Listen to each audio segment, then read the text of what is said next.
Bismillahirrahmanirrahim. Assalamualaikum warahmatullahi wabarakatuh. A very good morning. Salam sejahtera. Thank you, Sisters in Islam, for inviting me. Actually, this topic, as Zainah mentioned earlier, has been for quite some time. And at my department, at Department of Malay Studies at NUS, we have a module on religious revivalism in contemporary Malay society. We run this topic 13 weeks. Yeah? So to speak at this forum for 20 minutes is almost impossible. It's a 13-week course, and we read all sorts of kind of manifestation of Islamization in the Malay world, especially focused on Malaysia, and of course its effects to Singapore and the rest. Well, if you see the title here, Islamization and its impact of literacy, I think this is something which is good that Zainah has mapped up the kind of a political development in Malaysia, how Islamization affecting it. I'm zooming in, into what we call the public sphere, the cultural sphere, and what they call the intellectual culture in contemporary Malaysia. Right? This is something where there is a need to do a strong critique on what's happening to the religious life of the community. Yeah? Let me start with one quotation, and I'm sure you have come across this. This is by Chandra Muzaffar, and he wrote this quite some time ago. He said, Islamization has not succeeded in imprinting upon Muslim consciousness the crucial importance of eliminating poverty, exploitation, corruption, and greed. Neither has it strengthened the Muslim commitment to inter-ethnic harmony or public accountability or social justice. Right? And this is some Malaysian work on Muslim scholar, few of them writing about it, but it is not generally popular, yeah, in the public discourse, yeah, especially in Malay medium discourse. Yeah. So generally in Malaysia, you know, two discourses are operating, one in English and one in Malay. Slightly more critical work you can find more or less in the English medium, but in the Malay medium, unfortunately, you can't find it. I'm teaching in Malay studies, we operate in two languages. It's tough, it's easy for me to convince my class because we have certain readings in English about this, but when it comes to Malay reading, it's slightly more baffling and more challenging. Yeah? All right, let me start with the focus of my presentation. Yeah?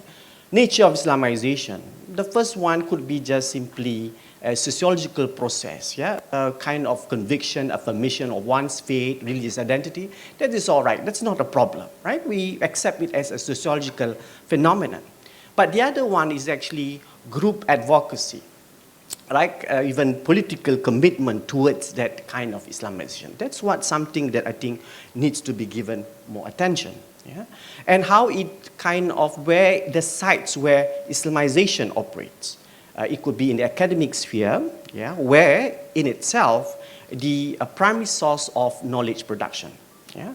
How works being produced, forums being deliberated, research grants being given. Yeah? All almost in that direction, affirming a sort of conservatism, yeah?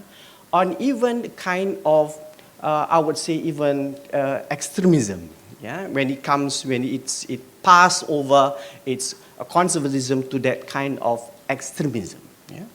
And then the other one is, of course, in the cultural sphere, which is in the public sphere. Yeah? It manifests in the literary arts, yeah, in visual art, in performative art, yeah, and it affects the Muslim public and of course the non-Muslim public too. Yeah? So let's move on very quickly because I only have 20 minutes, and I'll just give you a kind of things. Next one, please. Yeah. The example of manifestation. A long list. This is not exhaustive, of course. Yeah. And it also depends on what kind of class I have and kind of forum I have. Yeah? A closed door forum, the pitching is slightly different, but this is a public forum. I want to go back this evening. Yeah? So this, I have a class. Yeah? So So there is a kind of things that we can deliberate. Yeah? One example, I'm sure you come across Islamization of knowledge. Yeah? This is something which is not just peculiar to Malaysia, in Pakistan, in Sudan, and few other countries, but surprisingly not so in Indonesia. Yeah? So Islamization of knowledge engender a plethora of information, publications, personalities, and groups. Yeah? So these are the commanding, yeah, in thought leadership in the Malay discourse. Yeah? The moment you have that, you can sense, how it grips, yeah, the nature of Malay discourse, both in Malay and in English. The slightly sophisticated one does it in English, right?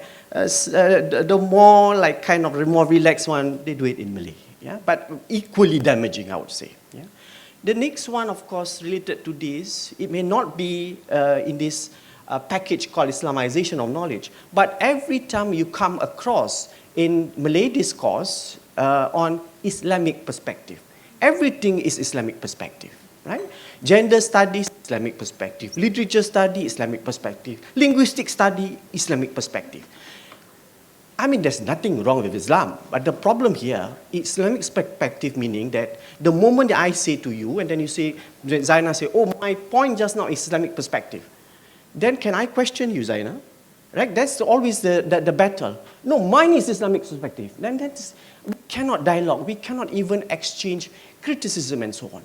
So this is very common. I can give you anytime 100 titles of Islamic perspective articles, right? I have lots of them. It's just that getting tired because it is too much. Yeah? The next one will be, of course, slightly more relaxed, slightly more artistic, sastra seni Islam, right? I don't mind, if you want to affirm religious identity, which is good, yeah. But having that kind of exclusivist reading, that is very damaging. And surprisingly, many of these calling for Sastra Islam, Sunni Islam, actually no difference from the Orientalist tropes, essentializing basically what to be Malay and what to be Islam. Yeah? So there is an irony here, in as much as it was very critical of, say, well, this is all Western import and so on. But the line of thinking is very similar to the Orientalist tropes. Yeah? And then the other one is da'wah efforts to Muslimize others. Yeah? Da'wah means to make Muslim better Muslims. Yeah? And this word like, someone's akidah in suspect. Yeah, but something strange. Yeah? They go around and telling people, I'm subjected to that. It's okay, doesn't matter. And then sometimes like something like, he or she is a practicing Muslim. I mean, I have not come across practicing Christian, practicing Hindus, practicing Buddhists. I have not come across those terminologies. But when it comes to us, there is practicing Muslim. Yeah? So between me and Huda, I don't know what level of religiosity. Yeah? So that kind of things. And during the Dawah period, there was this intense comparative religion. There's a plethora of work. Compare religion, but not to understand each other, but basically, I want to know you better so that I can attack you better. Yeah? So this is something strange. It's not comparative religion. Yeah? It's destructive religion in that sense. Sharia compliant publication. Wow, they become slightly more sophisticated. Yeah? Like this like Sirim product, you have this that accountability kind of product management and so on. So Sharia compliant products now coming in. Yeah, it could be overt or implicit. Yeah? For those who are, let's say I want to publish something, I go to a publisher and I sign my manuscript, and the manuscript, the publisher say, Azhar, our publication here is Sharia compliant. Then I was like, what? Sharia compliant. I'm in Malay studies. What else to be in Sharia compliant? Yeah? Yeah, so this is something quite strange here. Yeah, and if you look at this book, yeah, you can know the publisher too. Yeah, the publisher also claimed that it is Sharia compliant publisher. Yeah, and even publication like even Dewan Bahasa and Pustaka in 1960s, 70s, and 80s published decent work in Malay. Academic scholarly work, we can make for references. But by 90s onwards, we see a trend. Even DBP are publishing works which are, in sense, promoting, for example, against pluralism, against Islam liberal. Yeah, very overt. There was no more malu-malu lagi. It's outward saying, well, this is not right. And these are public institutions, right, producing such work. Yeah. And then, of course, well, I'm sure you know, I've been to KL Book Fair because I need to collect Malay books. And KL Book Fair, for the past 3 or 4 years, you can see the plethora of what we call buku-buku kanan, the rightist type of works. It is, well, it's okay, you have religious book, but the tone is different. The tone is always kind of the exclusive type. And there are, what worries me, actually younger writers and publishers. They are the one. If the older one, I'm say okay, the expiry date will be sooner or later. But the younger one in the 20s is very worrying. And they are writing primarily in Malay now, and it is disseminated quite effectively. With social media, more and more people tend to get to know their work better. And they post it, and now it's even getting more challenge. I used to operate within this published discourse, but now with social media, it is even more challenging. And then, of course, let's say we do just some simple homework. Just walk into a Malaysian bookstore and do a bibliographic survey. Look at what kind of works published and what kind of books promoted. And you have a different feeling. You go to Gramedia in Indonesia, Jakarta, you see a kind of works. Of course, there are works which are slightly conservative, but you can find progressive work, reform, reconstructive, or we will say liberal type, of various versions of Islam in Indonesia, work published. As Zainah mentioned, Nurhalis Majid, Gus Dur, name it. Easily we can give 30 names of reformists, or even 50.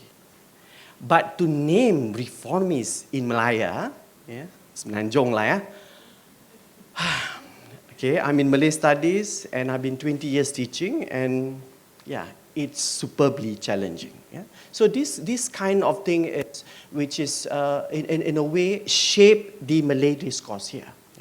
And of course it is important to Singapore too, and that's another story altogether. Next one. Let's look at the next one, please. The sheer absence. Let's just check this very quickly. As I've mentioned, very difficult for us to find reformist figures of the Muslim world. Be it the exception of a few, for example, Abdul, Afghani is all right. But the current one, right? Let's say Khalid Abdul Fadil, let's say, Hassan Hanafi, let's say Arkun. You don't find those work in the Malaysian book scene or publication scene, or the discursive scene. Critical topics of current issues and problems. Terms like democracy, pluralism, multiculturalism, it's not well developed, if not a taboo topic altogether. And I have collated enough materials of all the lambast against pluralism, multiculturalism, and even democracy. Don't talk about feminism, right? It's subjected to, it's really not just haram, but it's beyond haram already. All right. So, and then we have theological and legal studies beyond conventional idioms. There are a lot of such work. Again, from a standpoint of social science, I can be tolerant about that. But the format and the formula is almost the same. You don't see a different way of looking. For example, let's say teologi pembangunan. You don't find here, right? Don't talk about teologi pembebasan. That's even another world, right? Liberation theology, you can't find. So the theology is basically still.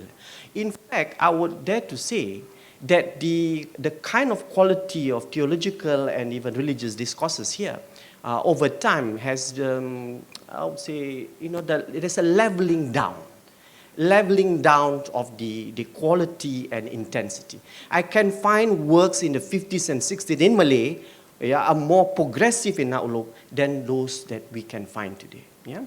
And therefore, you can't even find translation of critical Muslim work, including you can't find Indonesian works coming into the Malaysian book scene. Yeah? Some friends are publishing some Indonesian books here, but generally it is not something that being deliberated. How you know?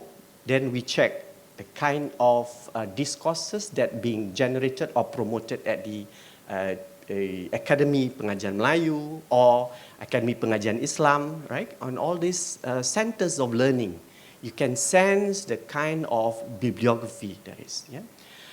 And then, of course, we also talk about there's another group of Muslim circles called the traditionalists. Yeah? The traditionalists, giving new reading and interpretation, hardly from Malaya. The traditionalists in Java are now reading the kitab, right, the kitab kuning, but give a new interpretations, for instance. Yeah? Kiai Hussein in Cirebon, for example, is one where they read the classical kitab, but the reading is a progressive reading. Here we have a traditionalist, and I'm sorry if I say this is too harsh, we have traditionalists, but maybe no kitab. Yeah. Yeah. So the ethos is traditionalist, but the kitab remains the same. The corpus remains the same. There is no new corpus coming in. There is no new interpretation of the corpus, right? So these are real things happening and are affecting all of us. Yeah. The common sentiment that I have always come across: Islam is the answer to all human predicaments. I don't need all other human knowledge, as they will undermine Islam. That all other works to undermine and destroy Islam, and therefore to be avoided. And surprisingly, this comes not from conservative old men and women. These are from young boys and girls. Yeah? All right, then let's look very quickly how this, and when we see manifestation, when we see problem, we have to make sense. What are the factors that lead to this, right? This is not a sociology class, but just, we need to train our mind, to, on the one hand, see it critically, but at some time, so be empathic. This is some problems that maybe we can do something about it, yeah? One, academia and education institution, they may celebrate the Islamization trend, but hardly embark on critiques, no alternatives offered. Yeah? Malaysia is one of the leading producers of Islamization of knowledge, but have not come across a single decent critique on Islamization of knowledge. The celebration are many, but hardly any critiques on it. Yeah? And then, of course, there are social institutions and cultural centers succumbing to a lobby and pressures. Yeah? There is certain taboo topic, my own experience, I should not name it, like they have invited, but last minute, Dr. Azhar, sorry, we can't invite because your topic is kemanusiaan. I mean, how kemanusiaan can be so damaging, right? Kemanusiaan means humanism. Yeah? And then, of course, this is what I think Zainah also have mentioned a bit on the middle class alignment. Yeah? The urban search for identity. Yeah? This is in a way also, this is a very complex problem. The urban middle class seems to be either silent, not going to speak up, or they flow with this direction of more intense conservative Islamization. Yeah? There are Islamization too, let's say in the case of Indonesia, intellectual Islamization. Right? Indonesia is very interesting. The call for pengilmuan Islam means to intellectualize Islamic discourse. Here, the reverse. To Islamicize the knowledge. See, the two total contrasts. Yeah? And, it's hard to even to convince a young Malaysian audience that we need to read English. Sometimes, strangely, young boys and girls here tell me it's very hard to read Indonesian work. Rubbish. Yeah?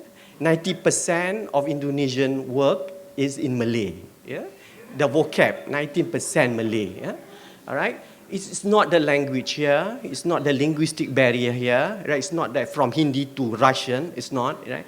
It's the same. When they talk about rumpun Melayu, number one. But then don't want to read Indonesian work. Right? I'm not saying that Indonesian is our savior here. I'm not saying that. Right? But good works are not able to penetrate here. Yeah? Of course, we have power, establishment support, political interests and strategies. Zainah said it very well. Overall, the intellectual trend is on the identity discourse. This is where we want to complain to university. They keep on harping. I entered university in 1993. Until today, it is still identity discourse. When are we going to stop it? Yeah? Yeah, because the moment you keep on identity, nothing wrong with identity, you forget one another level of discourse, which is the discourse on redistribution. So you play premium to identity, but not on redistribution. So the discourse on, say, Islam and justice, Islam and adil, Islam and rationality shift to Islam and identity. And here, academia itself, academic world itself, right, give opportunity to more Islamization discourse in the field. Another one is actually the dominancy of global neoliberal discourse. Right? The neoliberal discourse affirms, yeah, that there's a need for you to take care of your identity. Yeah? But there are long-term effects to that. Neoliberal discourse have no place for social redistribution. Actually, there's no place also to talk about the need for democratization, because the focus is only on affirming the market forces. Yeah? The effects, I go very fast here. Huda has been looking at me. The effects of Islamization here, the cultural and religious shift is also bibliographic shift. And I would say it's a crisis and a tragedy. Yeah? A bibliographic shift, suddenly Malay works, a plethora, some of them are kind of like political Islam, talking about all against secularism and so on. And the other one is actually very anti-intellect kind of Islam discourse. Buku-buku jin, ruqyah. You can arrange them from one corner to the other corner. Huge publication on those. So do we want to ask ourselves, what's happening to Malay discourse? And here, including children's book, I came across because I'm a consultant to National Library in Singapore. Children's book produced in Malaysia. There's this one book where the girl make a mistake, and then she stole something, and her hand was cut off. Yeah, it's just a children's book. Yeah? And then because she repented, and then the families solat, and then minta ampun, and then tomorrow the hand grow. Yeah, and I come across one book where the father beats the mother. Yeah, and these are children's book, and it's very disturbing, right? With this sort of thinking now penetrating into children's book, and I think this is something that we need to spend time on looking at all this kind of things happening on the ground. Yeah? Shunning away Indonesian works, I've mentioned earlier. In-group exclusion accentuated. Yeah? This exclusivism is actually is driven by prejudice, and even now racism normalized. I've seen a trend in Malay work. There are elements, because there are many works also, even in English work, some kind of racist sentiment. Yeah? In the past, it was kind of more courteous racism. Yeah? Courteous. Today, tak malu menjadi racist. Outwardly racist. So this is disturbing. Yeah? And again, where is the discourse on racism and prejudice? Ask ourselves, do our campus offer a module on racism? Module on religious fundamentalism? Right? Okay, and then thinking that certain Islamic institution created a bastion of authentic Islamic knowledge, the aura created, it could be JAKIM, it could be ISTAC, it could be UIA, name it, right? The moment you have that, cannot question that. Yeah? Widespread anti-secular and anti-Western rhetorics, imagination of viable alternatives hardly there's any being given as an alternative. And voices of the reformists, if you look closely, what sort of reformist ideas can contest or battle against this trend of conservative Islamization. There used to be Islamic Renaissance Front, right? And now it's left only with Sisters in Islam. Right? There's only one group. Go and do your own survey. How many groups that speak and promote reformist progressive Islam? You can't find. Yeah? And youth and NGOs, they are smart boys and girls who are more critical, but they fear of associating with reform and progressive idea. And that's also a long-term damaging effect. Yeah?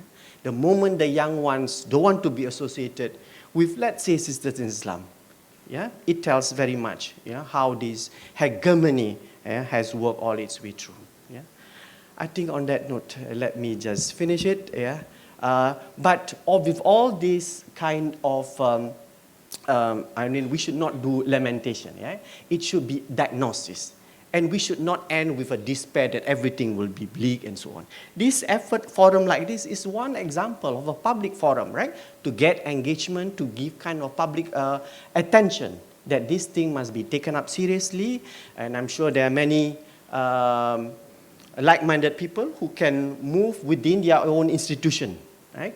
And to spread the idea that change is possible, reconstruction is possible, but before we go into that, our diagnosis must be right, rather than having one simple formula, right, that Islamization is the answer. On that note, wabillahi taufiq wal hidayah, wassalamu alaikum warahmatullahi wabarakatuh. Thank you.